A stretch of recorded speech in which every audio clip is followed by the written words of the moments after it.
Hello everyone, एक बार आपका फिर से स्वागत है हमारे यूट्यूब चैनल पर। आज का हमारा जो विषय है वह है किरातार्जुनीयम के 50+ मेन इम्पॉर्टेंट क्वेश्चंस जो कि हम आज देखने वाले हैं, जो कि नॉर्मली अधिकतर बार क्वेश्चंस जो हैं वही किरातार्जुनीयम से पूछे जाते हैं परीक्षाओं में, चाहे वो यूजीसी नेट हो, net, JRF, TGT, PGT, GIC, किसी की भी परीक्षाओं वही क्वेश्चन रिपीट होते हैं। चलिए तो हम अपनी वीडियो प्रारंभ करते हैं। तो हमारा पहला प्रश्न बनता है कि किस कवि के काव्य को लक्ष्मी पदांत कहा जाता है। तो आपको याद रखना है कि महाकवि भारवी के काव्य को लक्ष्मी पदांक कहा जाता है, या पूछ सकते हैं महाकवि भारवी के काव्य को क्या कहा जाता है। तो महाकवि भारवी के काव्य को लक्ष्मी पदांक काव्य कहा जाता है, अर्थात लक्ष्मी के पद से लक्ष्मी का जो पद है वो उनके अंक में होता ही है। या फिर अगला क्वेश्चन इस प्रकार पूछा जा सकता है कि किरातार्जुनीयम के प्रत्येक सर्ग का अंत किस शब्द से होता है। तो किस शब्द से होता है? लक्ष्मी शब्द से उसका अंत होता है। या पूछ सकते हैं कि लक्ष्मी शब्द से किस काव्य का अंत होता है? किरातार्जुनीयम का। भारवी के कितने क्या है जो 18वें सर्ग है, किसकी स्तुति की गई है किरातार्जुनीयम में? 18वें सर्ग में शिव की स्तुति की गई है। या शिव की स्तुति किस सर्ग में की गई है? 18वें सर्ग में शिव की स्तुति की गई है। आता है हमारा क्वेश्चन कि किरातार्जुनीयम की 34 टीकाओं का वर्णन किया है। किसने किरातार्जुनीयम की 34 टीकाओं का वर्णन किया है? तो कौन है? वह है हमारे श्री कृष्णाचार्यम ने किरातार्जुनीयम की 24 टीकाओं का वर्णन किया है। किरातार्जुनीयम की प्रमाणिक टीका क्या है? घंटापथ। किरातार्जुनीयम की प्रमाणिक टीका घंटापथ है।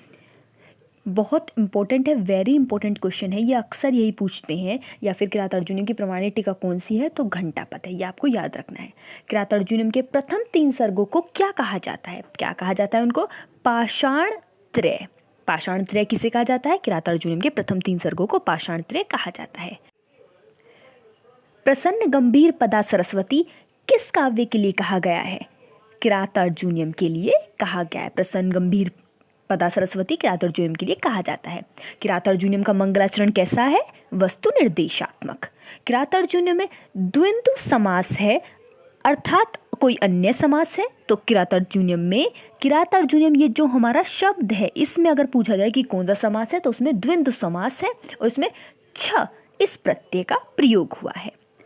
शब्दार्थ दीपिका चित्रभानु ने किरात पर टीका लिखी है। यह आपको एक और अन्य भी पूछा जा सकता है कि शब्दार्थ दीपिका किसने लिखी है? तो किसने लिखी है? चित्रभानु ने लिखी है। और किस पर? किरातार्जुनीयम पर टीका लिखी है।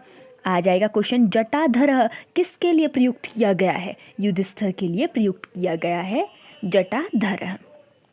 नारी समया किसकी उसको कहा जाता है? कृतियों को। नारी समया में और किसके लिए? नारी समया में समया का क्या अर्थ है?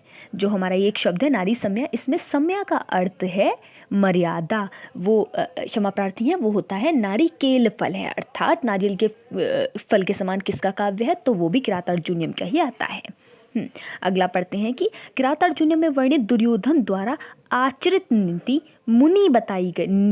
मनु द्वारा बताई गई है। जो दुर्योधन किसकी नीतियों का मार्ग पर चल रहा है, वो किसके पर चल रहा है? मनु द्वारा जो बताई गई है उन पर चला रहा है। भारवी विष्णुवर्धन के आश्रयदाता थे। भारवी किसके आश्रयदाता थे? विष्णुवर्धन के आश्रयदाता थे। कहेंगे चित्रालंकार सर्ग कौन सा है? तो 15वां सर्ग हमारा चित्रालंकार है। भारवी का शाब्दिक अर्थ क्या होता है? सूर्य। एकाक्षर श्लोक महाकवि भारवी तथा माघ ने लिखे हैं। यह आपको याद रखना है कि एकाक्षर श्लोक किन 2 कवियों ने लिखे हैं? तो महाकवि भारवी ने लिखे हैं और एक माघ ने लिखे हैं। किरातार्जुनीयम के 15वें सर्ग पर किसने टीका लिखी है? दुर्विनीत ने टीका लिखी है। किस सर्ग पर लिखी है? 15वें सर्ग पर। भारवी का वास्तविक नाम क्या था? दामोदर। भारवी का वास्तविक नाम क्या था? दामोदर। महाकवि भारवी की कौन सी रीति और कौन सा गुण प्रसिद्ध है? पांचाली रीति और प्रसाद गुण। आपको ध्यान रखना है कि वो पूछें किरातार्जुनीयम में कौन सी रीति है? पांचाली रीति है। और गुण कौन सा है? प्रसाद गुण है। नेक्स्ट देखते हैं। पूछा जाए किरातार्जुनीयम का स्रोत कहाँ है, अर्थात वह कहाँ से लिया गया है। तो आपको ध्यान रखना है कि जो हमारा किरातार्जुनीयम है वो महाभारत के वन पर्व से लिया गया है। और उसमें भी सबसे इम्पोर्टेंट कि वहाँ 21वें से लेकर 14वें अध्याय तक की कथा वर्णित है। भारवी किस धर्म के अनुयायी थे? शैव धर्म के अनुयायी थे। किरात की अन्य टीकाओं में सबसे लोकप्रिय टीका कौन सी है? शाब्दार्थ दीपिका। याद रखनी आपकी किरात अर्जुनियम की जो टीकाएं हैं उनमें सबसे लोकप्रिय टीका कौन सी है? शाब्दार्थ दीपिका। कुरुक्षेत्र कहाँ गए थे? कौन से वन में गए थे? द्वैत वन में। भारवी किस गोत्र के थे? कुशिक गोत्र के थे। और किरात अर्जुनियम का जर्मन अनुवाद किस सन में हुआ है? किस सन में हुआ है? 1912 में। 1912 में किरात अर्जुनियम का क्या हुआ है? जर्मन अनुवाद हुआ है। ये भी आप याद रखिएगा कि या पूछा जा सकता है कि किरात अर्जुनियम का किस भाषा में 1912 में अनुवाद हुआ है? अंग्रेजी, जर्मन, बंगाली, जापानी। तो आपको याद रखना है जर्मन भाषा में हुआ है। चित्रालंकार महाकवि भारवी की विशेषता है। महाकवि भारवी की क्या विशेषता है? चित्रालंकार। यदि आप एमए या फिर बीए के स्टूडेंट हैं तो आपके लिए इम्पोर्टेंट सा है क्या? संदर्भ। कि आप कोई भी श्लोक लिखेंगे तो आपका उसका संदर्भ इतना अट्रैक्टिव होना चाहिए, क्योंकि एक टीचर के पास कम से कम भी हजारों कॉपियाँ होती है चेक करने के लिए। वैसे संस्कृत के स्टूडेंट्स तो कम होते हैं बट स्टिल कॉपियाँ बहुत सारी होंगी। तो अगर आपको चाहिए कि आपको मार्क्स आउट मिले या फिर 5 में से 4 या फिर 7 में से 6 तो मिल ही जाए, तो आपका संदर्भ बहुत अच्छा होना चाहिए।